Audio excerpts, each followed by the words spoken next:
All right. Hello. Here we go for part two. All right. So here's the thing.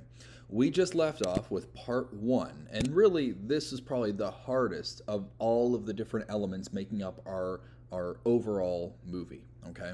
So what we've got here are all of the main keyframes, give or take every 24 frames, comprising a total of 480 frames total. Okay, so that's about 20 seconds. As I was animating here, you can see every single beat, I just have one strong pose. Now, it looks like it's fully animated because it's doing in-betweens. The computer is doing in-betweens for me, right? It's making those smooth transitions. But I know whenever I'm watching it, if I just play this out real quick, whenever I'm watching it, it's not nearly as smooth as I'd want. It's way too, I don't know, slow, right? Do you see how, it's just not doing what I want. Now, like previous projects, we could use the graph editor, but I'd like to use that for the very tail end, for doing ease in and ease outs. So for this assignment, what we're going to do now is go back and add an in-between, no surprise, in between each of our keyframes. So we've got a keyframe every 24 frames or so, right? I think I did a little bit sooner, a little bit later here and there. But basically in between keyframe 1 and keyframe 2, we're going to want to put a new frame right there. And that's going to allow me to adjust not only the pose, although I'm pretty happy with this guy's pose here, right? He's jumping. It looks pretty nice. The pose I can adjust, but also the timing. So for example, let's see. All right.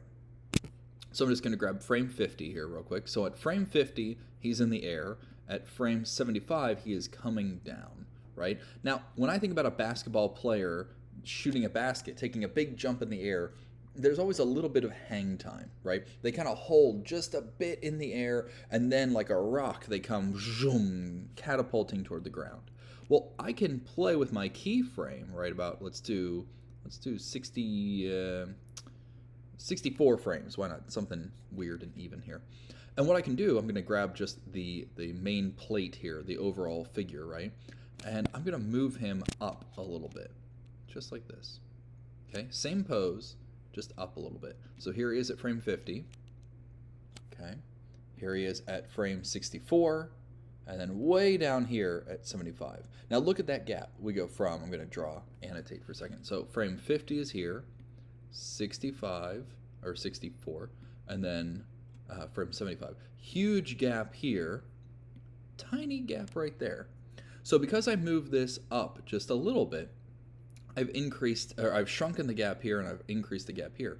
This bigger gap will make it appear as if something is moving quicker. And if I want that hang time even more, I can keep inching this a little bit closer, closing this gap and strengthening or enlarging that gap there. The bigger the gap, the faster the movement. The smaller the gap, the shorter or slower the movement, right?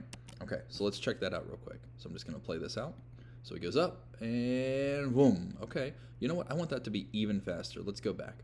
Frame 64, grab my move tool. Let's see, frame 50, he's there. Frame 60, let's move him like right there. Okay, so just to see. Boom. Okay, let's check that out. Oh, okay. See how it's a little bit quicker? Zoom, right? Let's do that one more time. 64, let's see, frame 50, frame 64. Let's move him. I really want this close. Okay, watch this. Slow, boom. See that? So by doing your in-betweens, not only can you adjust the pose, but you can really start to adjust the timing and pacing as well, okay? So your mission for this assignment is to go through and add an in-between each and every single one of your keyframes. So again, ballpark, right? If you've got a frame every 24 frames, for 480 frames total, you've got a number of keyframes, but you're only doing one in between each one. So you'll have half the poses that you did last time. So you've already done most of the legwork. Most of everything you've already completed is good, it's solid, it works. So now we're going to do in-betweens. And again, you can adjust the pose, adjust the timing, adjust everything you want to. And whenever you're done, you should have something that flows a little bit more smoothly than it did before. It has a little bit nicer pacing and all that, okay? When you're done, you'll save this file, or you can export it as a video file, and you'll submit that as part 2 for your animation. And again, just like last time, I'll record myself doing this and do kind of a speed run so you can see all of the details that go into making this assignment, okay? For our part 3, we'll be getting into adding some more props, adding a little bit of polish, adding in some lighting, and we'll really make this begin to feel much more realistic, okay? All right, see you guys for part 3.